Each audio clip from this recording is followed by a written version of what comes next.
Hey everyone, this is your favorite radio host, your only radio host, Corinne Lafont, broadcasting to you from Trinidad and Tobago, lovely island in the Caribbean. And I always begin my show being thankful. I'm thankful for being here. I'm thankful for being able to continue my purpose in life. As we go along, we learn more and more about what our purpose is. Um, the weather here is absolutely beautiful. Whether it's a bit overcast, I'm hearing the birds chirping in the back, so I'm thankful to hear that. I'm also thankful to have Ron Carusi here with me. He's looking so dapper in his lovely shirt there. He says he's in the middle of traveling, so we don't know what the bandwidth will be like continuing this episode, but we're giving it a go. And so let me introduce you to Ron. He's a co-founder and managing partner at Navalent, working with CEOs and executives pursuing transformational change for their organizations, leaders, and industries. He has a 30-year track record helping some of the world's most influential executives tackle challenges of strategy, organization, and leadership. From startups to Fortune 10s, turnarounds to new markets and strategies, overhauling leadership and culture to redesigning for growth. He has worked in more than 25 countries on 4 continents, hence he's traveling, okay? He is a best-selling author of 8 books, including the recent Amazon #1 Rising to Power. He is a regular contributor to HBR and Forbes and has been featured in Fortune, CEO Magazine, Business Insider, MSNBC Business Week, Smart Business, and Thought Leaders. I want to officially welcome Ron Carusi to Between the Lines. Corinne, hi. Thanks so much for having me. It's great to be with you. Yeah, and today we're talking about how to build credible and authentic connections with those you are working with. It doesn't matter in what capacity. But how to build. I think the focus really is on building those credible and authentic connections. 2 key words there: authentic and credible, because some people may come about with a motive, Ron, to get what they want, and it's one-sided. Yeah. So that doesn't last very long. Yeah. Well, I think the problem is so many people today are entering fields like coaching or selling, or they want to be speakers, they want to be people of influence, and too often, because there are so many today in the world who are using their content, their minds, their ideas as a way to have impact. The problem becomes when you're the person on the receiving end of the influence. How do you know who to trust? Yeah. How do you know whose ideas you should care about? How do you know somebody who doesn't have a shtick or, like you said, an agenda? And how do we, as those who want to have impact, stay true to ourselves and be focused on the difference we want to make, not on any other agenda we might have? And how do we remember that it's the relationship we have with people, with our clients, with our coachees, with our readers or our listeners, that whatever wisdom or insights or ideas or practical tips we might have, they're gonna ride on the relationship between us to the other person. And if that relationship isn't built or credible enough to hold our ideas, then we're just nothing more than a Google search, right? People can find out whatever we're going to say somewhere, and they don't really need us to say it. So I think it's important that we, in helping professions, we who want to be influential, have thought about how is it we're going to have impact? What kinds of relationships do we need to connect with people in order for our influence to last? A couple of things. We talk about the agenda of the person. If one of the parties has an agenda, the other one doesn't realize. How would you know that person has discover or identify that person has an agenda? And two, hold on. And two, does it really matter if that person has an agenda if you are getting what you want out of the relationship? It's a great question, Corinne. I think we all have intuitive senses of BS barometers. Right? We tend to defibrillate. So what's really bizarre is that we never think other people's BS barometers are working when we're doing it, but somehow ours always seem to be in good working order when someone else is trying to put one over on us. I think so. I've seen 6 behaviors that I talk about as you build connections that help us stay on not the dark side of influence. And I think if you're on the receiving end, for example, one of the things that you want to make sure you do in any lasting relationship is how do you use your own vulnerability, right? So part of how people are going to trust me is if I let them into my story. If I have them, if it's not just me probing into your life, but you're allowed to participate in mine. But sometimes that vulnerability can be manipulative, right? So I'll clearly be using self-disclosure or parts of my story to almost purchase yours, to almost manipulate you into yours. And I think people know when that line crosses.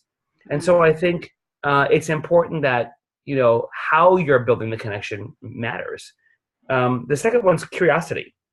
So now that I've been vulnerable with my story, how do I be curious about yours? What kinds of questions do I ask? And I think the real key you'll know when the person on the other side has an agenda is what questions are they asking about my story? Are they only asking the questions that fit their ideas or the solutions they have, or are they hunting for information that gives them the ability to say, aha, here's what you need to hear? Mm-hmm. Or are they really curious about my whole story? Are they really curious about me as a whole being? My struggles, my hopes, my worldviews, my desires. And so I think, as we burrow in or as we try to learn more about the people we're trying to help, what data are we gathering? Mm-hmm. The third one is empathy. So how do I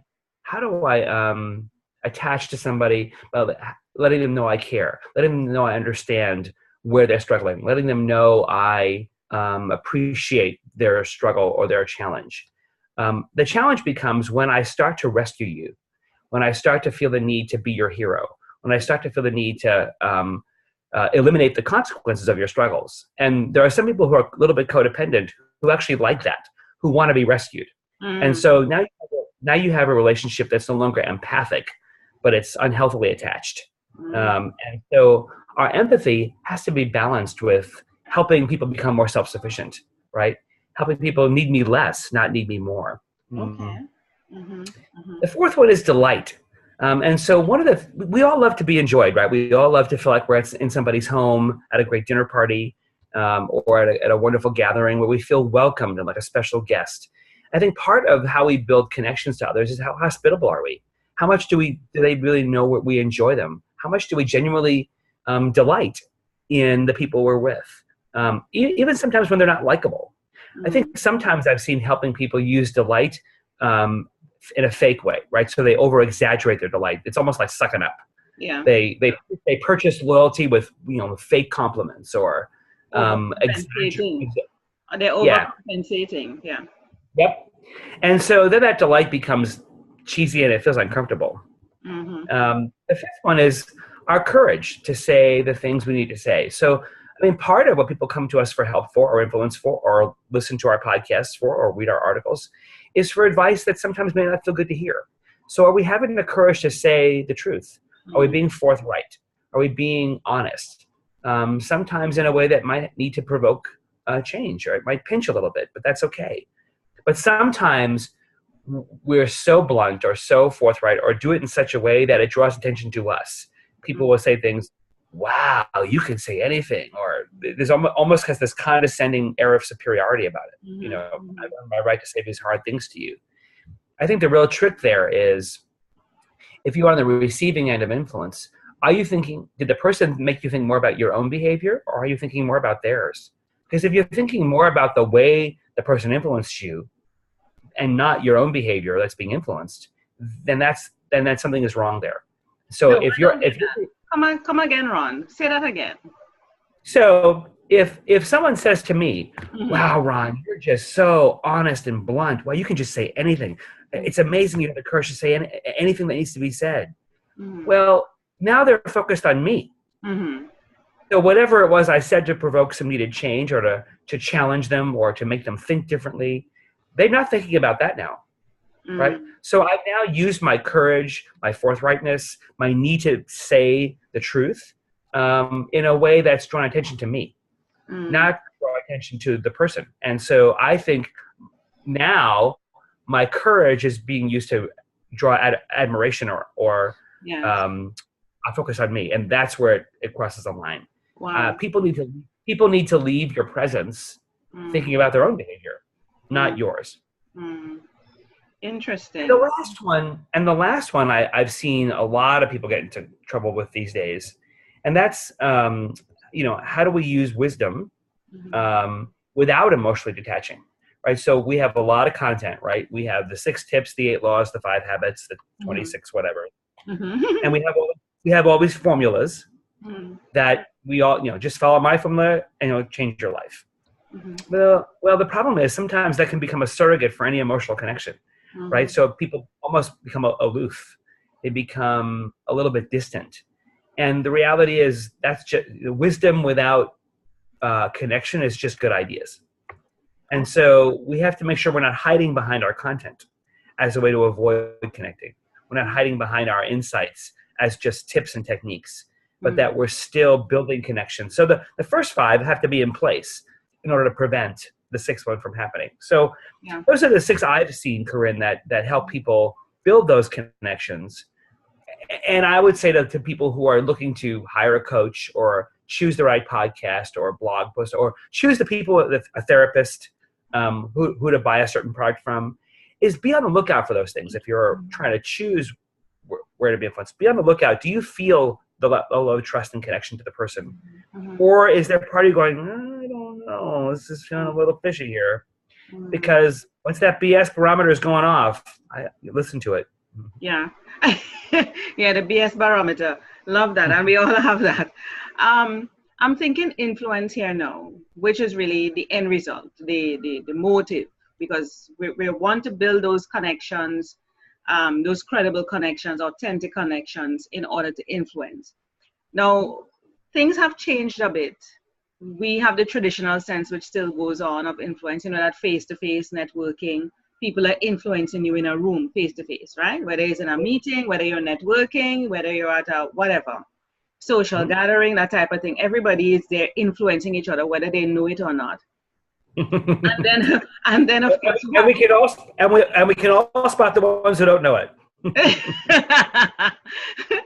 And then you have the ones online, like us, who are online entrepreneurs, where we're looking to build that influence, people to follow us, people to like us, people to buy our stuff, people to talk about us, people to recommend us, etc., etc. So we are seen as influencers.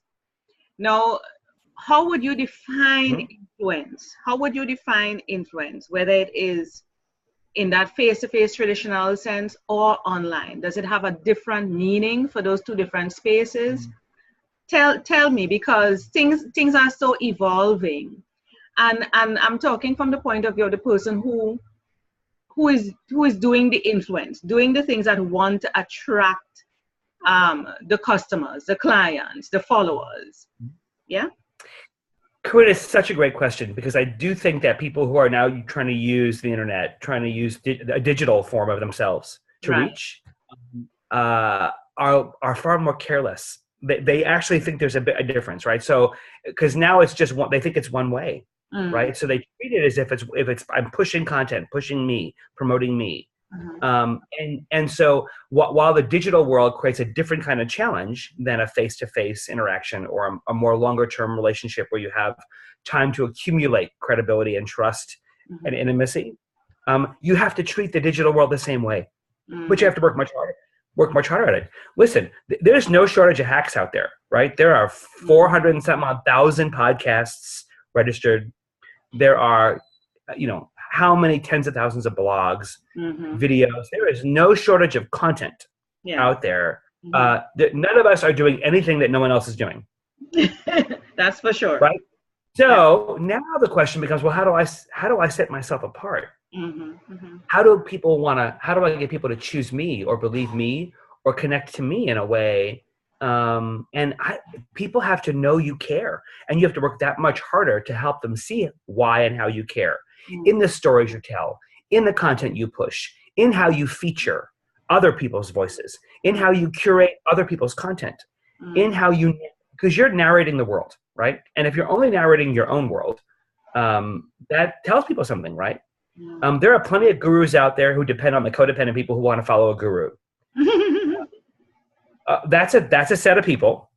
But if you really want to have connection versus addiction, right? That's a different thing. And there's an authenticity that comes with how you speak. There's a humility that comes with how you present your content.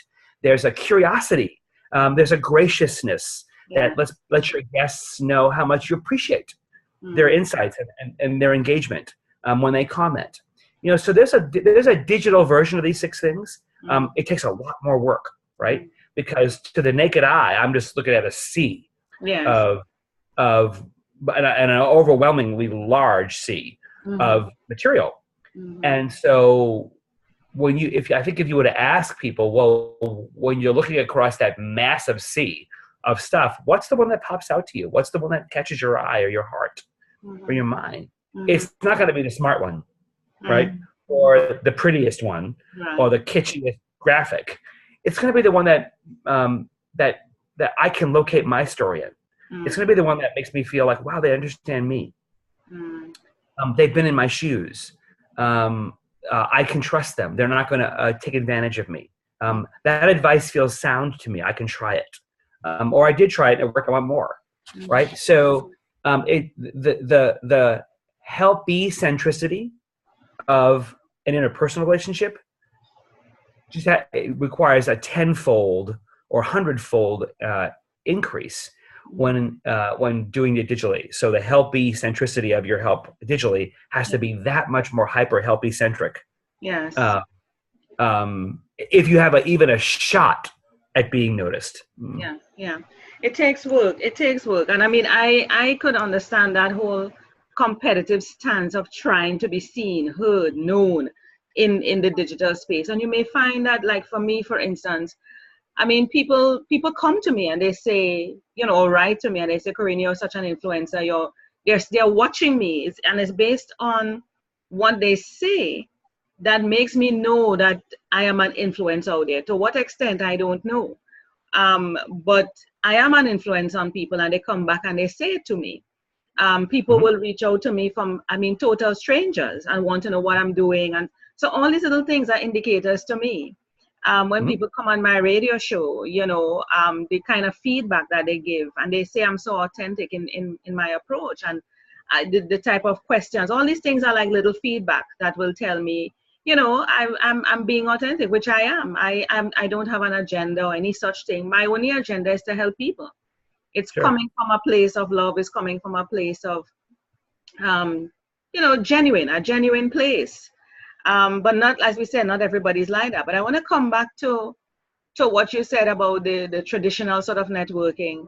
The persons who are being influenced versus the ones who, everybody's there to influence. Everybody, with those who know and those who don't know. And you said to me, we can spot the ones who don't know that they're influencing or being influenced. How do you spot those? We want those people. We want to bring all those people. How do you spot those? Well, I think, there's a whole new, David Burkus and a bunch of other folks have done a whole bunch of new work on networking, because we all hear the word. It's like getting a needle. It's worse than getting your tooth pulled. Nobody likes networking. Yeah. And yet the reality is that was never what networking, if you're always just exchanging business cards and, it's like a meat market, right? You just feel horrible. Yeah. But I think if you can focus it on building deeper connections and relationships with people and building friendships, and don't have to have another, used to be you should walk away with every networking with three next steps appointments. Yeah. Well, why? What if I didn't meet anybody I liked? Yeah. What if nobody liked me? Yeah. Yeah. So I think we have to change the focus of that word of what we're in a room with other people to do. And what if the notion was, I hope there's 3 people here who I can help or encourage. Exactly. What if by the time I leave here, I'll have given somebody a little bit of joy or delight, or I've made them laugh, or I'll have given insight that may make their day better. What if that were the goal? You opened your show with what you're grateful for, not how lucky people are to be listening to you. So many people open their show with, they don't say it so directly, but the inference is, wow, you should be grateful to be listening to me. Yeah. And people know that. There are, like I said before, there's a set of people who want that. Yeah. but they're not typically a lasting kind of relationship, or certainly shouldn't be satisfying. Yeah. And so I think when you're in a room with people who are just, you can just tell they have that hyper vigilant eye. They're scanning, for, and it's like the high school dance. Oh, I hope they pick me, or maybe they won't pick me. And it's just this, you just feel icky when you're with them, right? And you don't want to be with them. I think those people are, they may think they're not that spottable, but I think they stick out like a sore thumb. So we're talking about building authentic and credible connections. And we're talking about a BS barometer. When that barometer starts going ding, ding, ding, and you sense in yourself that, this person is coming across inauthentic to me, they're not credible, but you still give them time. You still watch, because you will say, the mind, the two voices thing, the left and right shoulder will say to you, I just met this person. I'm not going to be judgmental. I'm going to, watch and see and watch interaction, and over a period of time, watch to see what if they have an agenda, if they're really authentic, whatever. And, I want to ask you, when that BS bar, most of the times, and I'm sure you would agree with this, Ron, at the end of that period that you would have given yourself to assess, you say, I knew it from the beginning. I knew it. I knew it. I saw it. I knew it. Just what I saw from the beginning, that's how it ended up. Why it is that it takes us so long to really listen to that barometer? Why it is that we question that barometer? And we're calling it the BS barometer. We call it the instinct. We call it our gut. We call it our spirit. We call it all different sorts of things. Discernment. Yeah. Chris, I love the question. So wouldn't you love to be at an event, and just one time see somebody in a corner? He or she has a little crowd around them, and they're infatuated with what they're saying, and you just know it's a sales pitch. And wouldn't you just love to see after 10 or 15 minutes somebody to stop and go, I just have to say, I'm having a real hard time trusting you right now. I just feel like I'm at a car show. Really? I feel like I'm in a public car. Really? Is there something you could adjust right now to make it a little bit easier for me to listen to you? Wouldn't you just love to see somebody say that? Really? Who says that, Ron? Really? I would just love. That's just calling the elephant out in the room, please. Nobody does that. What they would rather do is walk away, and they would be like, I've had enough of this. I would walk away. I can't take any more of this. But they'll go tell everybody else. They'll go tell, don't waste your time over there. Or, man, she's pretty slick, or he's pretty slick. They'll tell everybody else. Yeah. But the one person who might have benefited from that truth, to hear a hard truth around, hey, just in case, you feel like a brush salesman, didn't get to hear it. Mm-hmm. What if we could tell the truth? What if we could just be honest? Because if you're so turned off by someone else's inauthenticity, right? What is it saying about you that you walk away not telling them? Yeah. Absolutely right. But what is causing that? Why we can't call the elephant out in the room? Why aren't we? Why? And you have a point. Look at it the reverse, helping others to realize. But then, no, hold on there, Ron. Hold on there. You may feel your spirit, your BS barometer may pick up on that, but the others may not. You have to consider that. Maybe a group, the others may not. If it is a one-to-one, like me and you here, I may pick up on that, but there are other people that may say, wow, I'm such in awe of this person. It all depends on you as an individual, your background, your experiences, how you have been brought up, that you may look up to this person because you may have certain insecurities, whereas me as a person standing there who is saying, this is BS. I need to get out.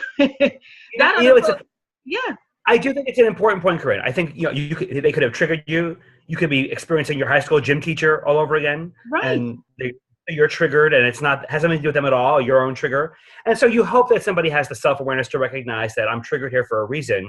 Mm-hmm. It may be them, it may not be them, and certainly you don't. The goal isn't to publicly shame somebody. But I think we have in our minds, social science has often pervaded the idea for so long that the two reasons people don't speak up are, one, they think it's futile, it'll do no good, or two, there'll be some kind of retribution. Yeah. Even though there's no evidence to support that those things are true, they're self-imposed narratives. Mm-hmm. I think the reality is we're just chicken, right? we live in a culture that says your voice doesn't matter, no one wants to hear the truth. You'll cause conflict. There'll be some major consequence to it. I tell my clients all the time. Imagine you were at a very fancy dinner party with a significant other, and you leave a little bit early, and you get in the car, and your significant other turns to you and says, "Honey, you have a big thing hanging off the end of your nose. It's been there all night. Get it off." Your question might be to them, you tell me now? Every one of us has things hanging off our behavior we don't see. Mm-hmm. And we should want to get in on the conversation. Mm-hmm. So if there is somebody who's coming across to others as really, just not helpfully, mm-hmm. You can find a kind way to say, "Hey, I just wanted to give you some feedback. I know, this is a one-time thing, but let me just tell you how I experienced you. For whatever it's worth, mm-hmm. take it or leave it. Mm-hmm. But that didn't feel good to me." Mm-hmm. Mm-hmm. Don't have to have them follow it or do anything with it or care about it, but at least you've told the truth. And what if that handle the truth? Some people can't handle the truth. Meaning, well, let me kind of rephrase that. Let me see if I could rephrase that. If I were to tell you that something that you have done that may have offended me or what I felt from you, I may say, "Oh my gosh, this may hurt Ron," and I just, I would feel bad having to tell him. I would obviously have assessed you to say, could he handle this, or how could I'm going to be going through different conversations in my mind as to how can I frame this to tell Ron.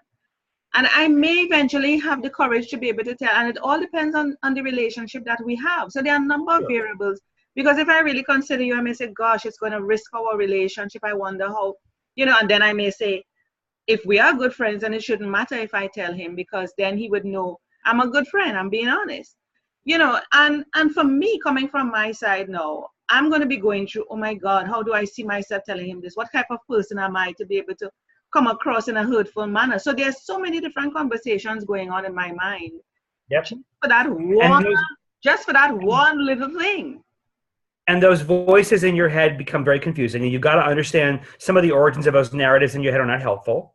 And I can flip that question in one simple way to help you understand, Corinne. If it were you, would you want to know? I want to know. If you were doing then why would you not give me the same benefit of the doubt? Why would you assume I wouldn't know? Right? But I tell people, I'm different. I could tell you, Ron, I tell people, I'm very honest, and I will tell you. I would say so by so, and this is how I feel, and I'm very blunt. And some people find that I'm too bold, too aggressive, too forward, I don't think of other people. But I just don't believe in pretense. I just don't want to live an inauthentic life. I believe in being authentic. And if you can't accept me for who I am, then really you don't need to be a part of my life. Because I'm saying this to you in love. I'm saying this to you because I care about you. If I prefer, no matter how harsh something may be, Ron, I prefer somebody come to me and tell me. I may cry, I may cuss you out and tell you whatever. But at the end of the day, I will say, thanks for telling me. I never noticed it. And it all depends on how you come at me with it too. You're not going to be coming at me in an aggressive way. Obviously, I would hope not. You're coming at me with love, and you will say, Corinne, I need to tell you something. And I would be like, hey, what is it? I'm always open to it. Just tell me, and we just deal with it and move on.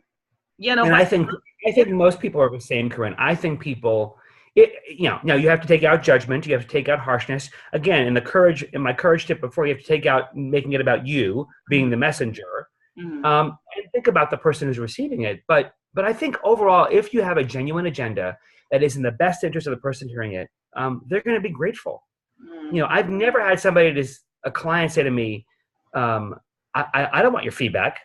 My client said to me, thank you for telling me. Thank you for, my biggest fear in life is not, oh my God, am I going to hurt their feelings? Oh my gosh, they're going to be angry with me. Are they going to get defensive? Yeah. My biggest fear in my work is the nightmare of a client saying to me one day, they get themselves in a ditch, or they get themselves into trouble, or something bad goes wrong. And from a behavior or a choice they made, that they say to me, wait a minute, you knew I was doing that? You didn't tell me? Tell me. That is what I cannot take. I That's can't. my terror. I could never live with myself knowing that I prevented something that that I never told them. This is it. This is the thing. I prefer to tell you or you tell me so that you know whether it's your choice whether you want to do something about it or not. But at That's least right. you were told. At least Yep. you were told. I cannot control what you do with it, and nor should I need to or want to.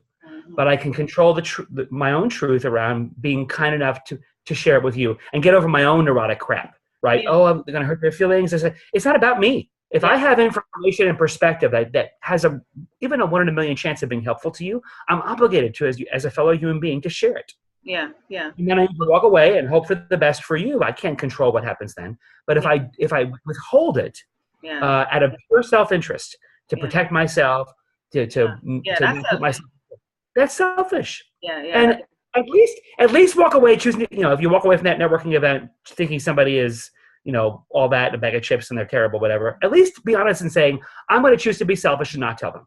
Yeah, yeah. Just be honest about it. Yeah. What about persons who are not willing to change? Who are not willing to, not a matter who are not willing to change, but who are not willing to talk out the truth.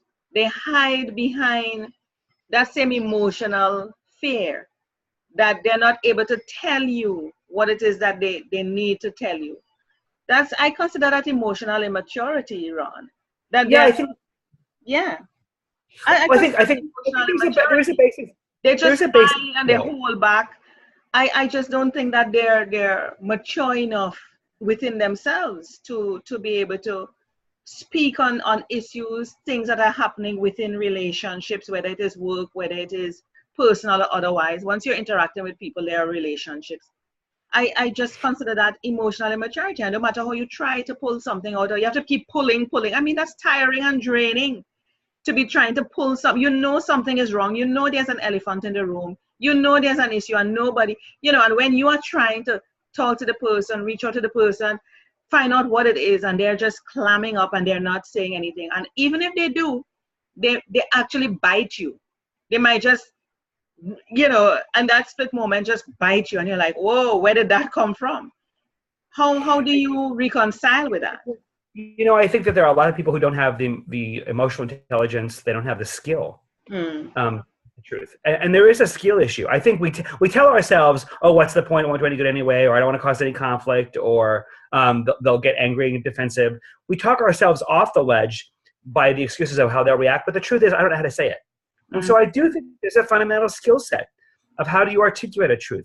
What words do I put together? We watch Bosses all the time. Bosses, there's a 25-minute wind up of, hey, I have some really hard feedback for you. It's really about me, not you. I'm so sorry to do this. It's been a long time. You probably didn't mean it. I hope this isn't going to hurt your feelings. I don't mean to be offensive. I'm really just trying to help you, but I'm feeling uncomfortable right now to say this, but I know I have to say something because everybody's talking about this, and they go on and on and on. And by the time you get to the point, the person's like either so well defended or they've checked out. So there's definitely a basic set of skills all of us should work on, right? Unless you're planning to stay an isolated human being and never have any relationship in your life. If you're planning to get married and you don't have the ability to tell the truth, you're in trouble. Oh my God. And so you have to practice it. You have to build, and then you have to find out what are your own triggers. What are the own things that prevent you? Why are you conflict averse? Why is your own self-contempt telling you that your voice doesn't matter? Why is your own narcissism telling you your voice matters more than anybody else? Yeah. How are you Yeah, I like that. Mm-hmm. How are you dismissive of other people's voices? So I think we all have our own work to do, regardless of what we're doing for a living. And yes, a lot of folks go through life not doing that work. I sat next to a woman on the plane yesterday for 3 hours who clearly hadn't done that work. Oh my gosh. I was oscillating between feeling furious and so sad for her. Yeah. Yeah. I love when I travel too. Traveling is such a fantastic way to learn people, observe. There's so many interactions that happen in those few hours. I mean, your layovers, you're sitting on the plane, in the line, immigration, everything is just, it is just so interesting. I don't know. building credible and authentic relationships, in order to influence. This is a very important topic. I mean, it speaks to a number of things, but it all comes back to you, Aaron. It all comes back to you. Yep, it does. And you spoke about emotional intelligence.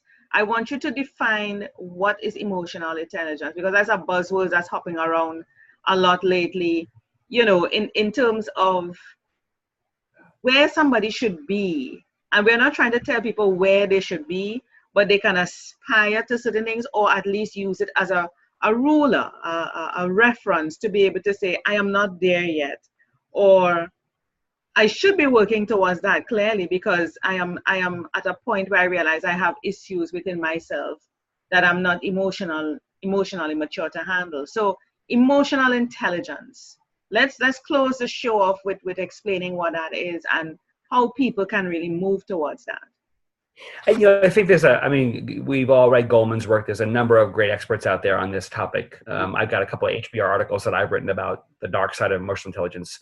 I think there's a basic set of muscles. There's first of all, how aware are you of your own emotions? Do you know what you're feeling when you're feeling it? Do you know why you're feeling it? Do you know when you're triggered? Do you know what, we all say the words, boy, she really pushes my buttons.